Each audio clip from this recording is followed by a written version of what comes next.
اسرائیل کے پریزیڈنٹ ہرزوگ سے بھی انہوں نے ملاقات کی۔ اس کے علاوہ گزشتہ 2 دنوں میں انہوں نے بہت سے سینٹرز کا نریندر مودی نے دورہ کیا، کہیں ٹیکنالوجی کے حوالے سے، کہیں انڈسٹری کے حوالے سے، کہیں پروفیشنل سکلز کے حوالے سے۔ ایک سے زیادہ میوزیکل کانسرٹ انہوں نے اٹینڈ کیا، جس میں میوزیکل کانسرٹس کے اندر انڈین اوریجن جوز جو ہیں انہوں نے ٹیبلو کیے، کہیں ہندوستان کے حوالے سے گیت تھے، کہیں ڈفرینٹ چیزیں تھیں۔ اور نریندر مودی ذاتی طور پہ اپنے ٹویٹر ہینڈل پہ یہ تصاویر اور یہ فوٹیج جو ہے وہ پوسٹ کرتے رہے، اور بڑی انہوں نے اس میں ایکسائٹمنٹ کا انہوں نے اظہار کیا۔ البتہ نریندر مودی کی جو ذاتی ایکسائٹمنٹ ہے وہ کچھ بھی نہیں ہے ایز کمپیئر ٹو جو کچھ اسرائیل کے اندر اسرائیل کی حکومت جو ہے اس کو شو کرنا چاہ رہی ہے، شو کیس کے طور پہ استعمال کر رہی ہے۔ اسرائیل کے اخبارات، اسرائیل کی سوشل میڈیا سائٹس، اسرائیل کی گورنمنٹ کے جتنے بھی پلیٹ فارمز ہیں، وہ نریندر مودی اور پرائم منسٹر بینیامن نیتن یاہو کی تصویروں اور فوٹیج سے بھرے پڑے ہیں۔ اس کو بہت ہی پازیٹیو لینس کے ذریعے دکھایا جا رہا ہے کہ ہندوستان اور اسرائیل کے درمیان میں ایک multi dimensional, multi strategic relationship جو ہے کھڑا ہو گیا ہے، جس میں ڈیفینس ریلیشن شپ بھی ہے، انڈسٹریل بھی ہے، ٹیکنالوجی کا بھی ہے، یہ کلچرل بھی ہے۔ یہ دونوں ملک دنیا میں اسلامک ٹیررزم یا اسلامک جو بربریت یا باربیرنزم ہے اس کے خلاف اکٹھے ہوئے ہیں۔ ان کی جغرافیکل ریزنز ہیں، ان کے ٹریڈ کے ریزنز ہیں، دونوں کے جو شیئرڈ ایکسپیرینسز ہیں پارٹیشن کے، دونوں کو دہشت گردی کا مقابلہ ہے، تو اس کو بہت زیادہ شو کیس کیا گیا ہے۔ اس سے ایک دن پہلے نریندر مودی نے اسرائیل کی جو پارلیمنٹ ہے کینیست، وہاں پہ انہوں نے خطاب کیا جہاں بہت زیادہ ان کو ویلکم کیا گیا، جہاں انہوں نے تقریر کرتے ہوئے یہ کہا کہ ہم آپ کی دکھ کو اور تکلیف کو سمجھتے ہیں، جس طرح سے حماس نے آپ کے اوپر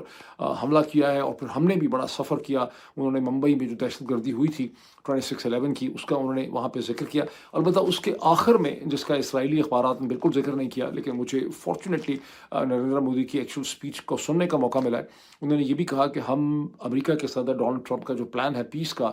پیس بورڈ کا، جس کو سیکیورٹی کونسل نے رضامندی دی ہے نومبر 2025 میں، ہم اسے ویلکم کرتے ہیں، اور ہم چاہتے ہیں کہ فلسطین کے اندر آپ کو امن ہو۔ پھر انہوں نے ڈائلاگ کی بات کی، انہوں نے کہا کہ ہمارا ایکسپیرینس یہ ہے کہ معاملات کے لیے ڈائلاگ چاہیے ہوتا ہے۔ سو بیسیکلی انہوں نے اپنا ایک پوائنٹ آف ویو جو ہے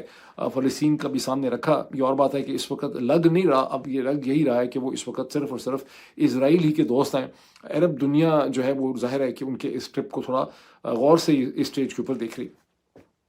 اچھا، میں نے یہ کہا کہ اسرائیل کے پرائم منسٹر نے اس کو شو کیس کرنے کی بہت زیادہ انہوں نے کوشش کی۔ اس کی ریزنز کیا ہیں؟ اس کی ریزنز کیا ہیں کہ اسرائیل کے پرائم منسٹر بینیامن نیتن یاہو جو ہیں وہ اس وقت ایک غیر معمولی آئسولیشن کا شکار ہے۔ گزشتہ 80 برس میں جب سے اسرائیل بنا ہے، 1947-48 میں اسرائیل بنا ہے، کبھی کوئی اسرائیلی پرائم منسٹر اتنی بری طرح سے مغربی دنیا سے آئسولیٹ نہیں ہوا جتنی بری طرح سے بینیامن نیتن یاہو آئسولیٹڈ ہیں۔ جو یورپ کے مین ممالک ہیں، برطانیہ ہو گیا، فرانس ہو گیا، جرمنی، سوئٹزرلینڈ، اسپین، اٹلی، یہ سارے کے سارے جو ہیں انہوں نے ایک ڈسٹنس رکھا ہوا ہے بینیامن نیتن یاہو سے۔ تو یہاں پر ہندوستان کے پرائم منسٹر کو گلوبل ساؤتھ کی لیڈر کی حیثیت سے، کہ یہ 1.4 بلین کی آبادی کا گلوبل ساؤتھ کا واحد ڈیموکریٹک ملک ہے، دنیا کی بہت بڑی آبادی، سب کچھ ہے، اس کی HR بڑی ڈیولپڈ ہے، ٹیکنالوجی بڑی ڈیولپ ہے، اس کو اسرائیل کے پرائم منسٹر نے اور وہاں کی حکومت نے شو کیس کرنے کی کوشش کی ہے۔ کینیست کے اندر جو اسپیچ تھی نریندر مودی کی،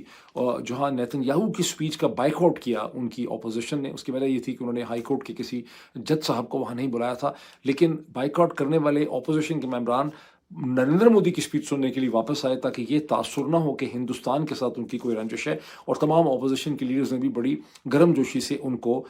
ویلکم کیا۔ ایک ہندوستانی جو چونکہ نیتن یاہو جو ہیں انہوں نے مسلمان باربیرزم، مسلم ایکسٹریمزم، مسلم ٹیررزم کا بہت ذکر کیا۔ نریندر مودی نے تو خیر کم کیا، یہ شاید نہیں کیا انہوں نے۔ مجھے ایک انڈین مسلم جو تھے وہ فون کر کے کہنے لگے یہاں امریکہ میں کہ ان کو بڑا افسوس یہ ہوا ہے، وہ خود ہندوستان سے ہیں، کہ نریندر مودی اسرائیل میں یہ بات بھول ہی گئے